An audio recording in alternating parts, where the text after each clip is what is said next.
সালামুন আলাইকুম। বাবার বাড়ির ঘরের সামনের জায়গাটুকুতে কিছু বাগান করা হয়েছে, সবজি বাগান। আর ওই পাশে কিছুটা কলা গাছ লাগানো হয়েছে। এবার বাবা এখানে বেড়া দিয়ে গেছে, যেহেতু এখানে আমরা কিছু সবজির চারা লাগিয়েছি। আর মুরগিতে সেগুলো খেয়ে নষ্ট করে ফেলে। 2 দিনের মধ্যে এগুলো অনেক অত্যাচার করেছে।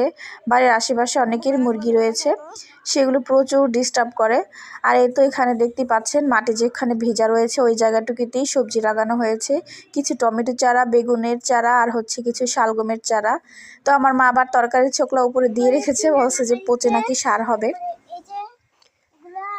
এগুলো হলো শালগম, টমেটো,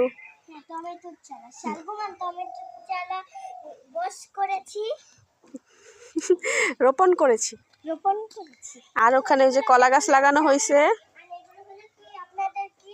কলা গাছ। হ্যাঁ নেমু, কলা গাছে পানি দিয়ে আসো। ওকে, আমিও আসতেছি, দাঁড়াও। কমিয়ে নিচ্ছি, না হলে আবার পড়ে যাবে। আচ্ছা